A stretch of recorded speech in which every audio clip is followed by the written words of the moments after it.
Good day! Here are today's top stories from the Pna Headlines. School year 2025 to 2026 opens today with the return of millions of students nationwide. The government has assured the preparation to ensure security and ease of going school are in order. Bench Bondok has the story. Around 27 million students returning to school on Monday, June 16 for the opening of school year 2025-2026.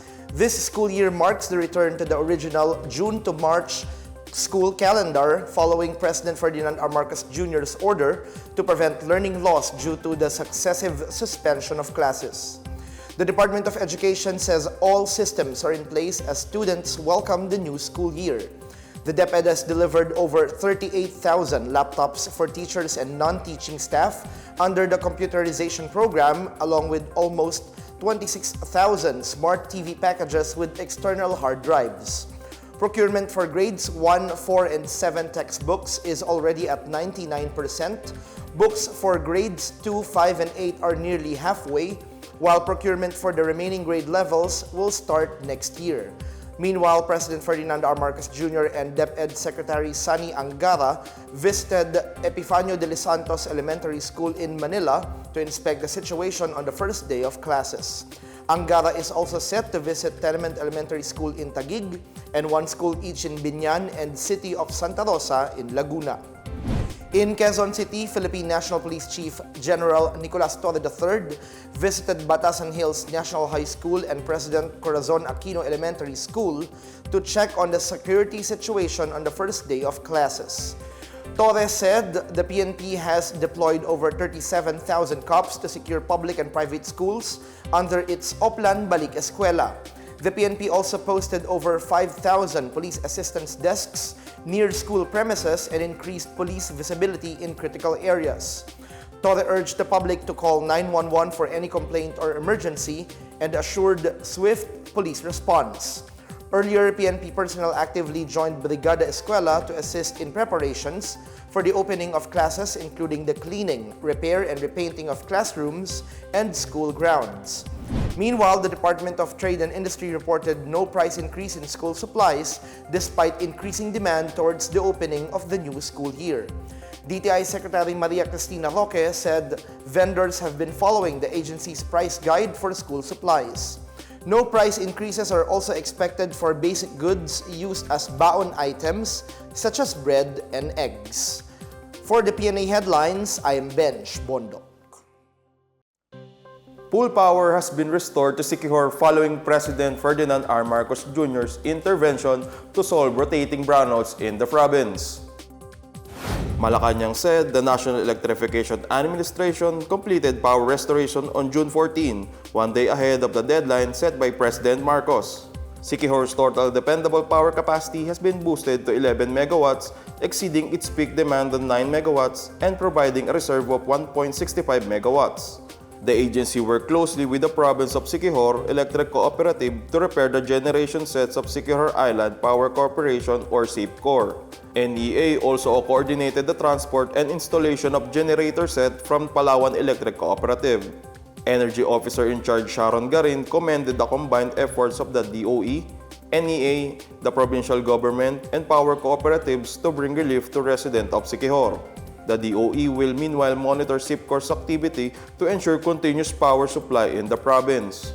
The agency will sign a memorandum of agreement with the provincial government to facilitate the use of solar energy. It will also coordinate with the National Transmission Corporation to implement and integrate a looping configuration for Siquijor's transmission system. The Philippine Embassy in Israel evacuated a Filipino worker who survived during a missile attack from Iran that hit houses at Marom Nav, part in Ramat Gan City on Saturday. The female worker was inside the bomb shelter where the missile dropped. She is currently staying in a hotel in Tel Aviv. In a Facebook post, the embassy said they will provide more assistance and psychosocial support in the coming days. Included in the embassy response team are Vice Consul Terry Bautista, Labor Attaché Rodolfo Gabasan, Overseas Worker Welfare Administration Welfare Officer Karen Padoyao, and other staffs. The embassy reminded the Filipinos to stay in protected spaces every time there is a missile alert. The Philippine ambassador to Israel, Eileen Menjola, said that a crisis management team has been created and propositioned to provide relief goods, reactive designated shelters, and prepare for repatriation. Based on Anadolu News Agency, the missile attack of Iran damaged multiple areas in central and northern Israel that killed 8 people and injured 208 others, according to Israeli report on early Sunday. Meanwhile, Israeli media reported 4 people killed and 13 others were injured during the missile strikes on northern Israel.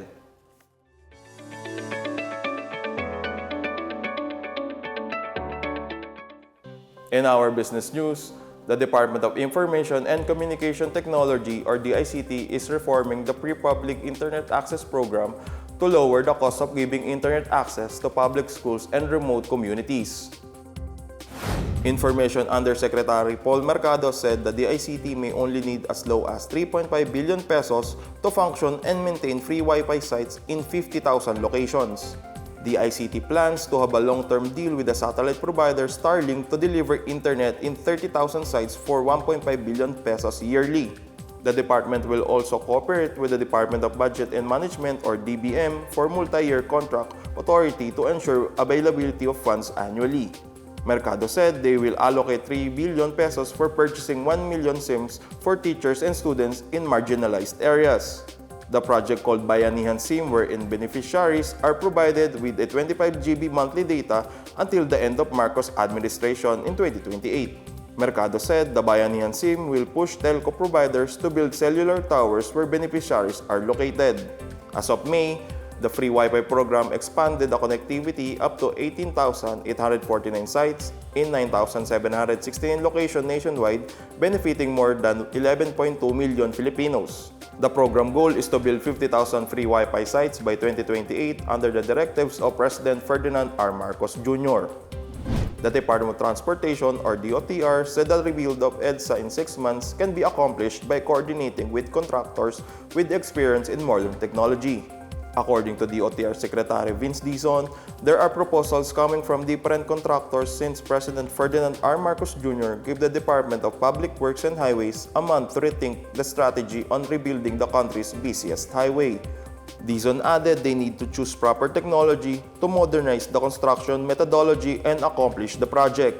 President Marcos postponed the EDSA rebuild until a solid rerouting plan is presented and until all the local government units are prepared.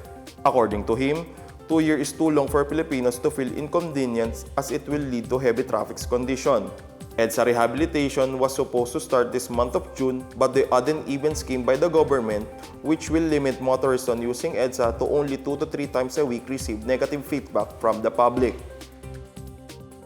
And those are the latest and biggest stories on the PNA Headlines. For more news updates, visit our website pna.gov.ph or our Facebook and X account, Philippine News Agency. You may also watch PNA Headlines through the Philippine News Agency's YouTube account and via the News and Information Bureau website under PNA News. I am Jan Dalistan. This is the PNA Headlines, bringing you stories that unite the nation.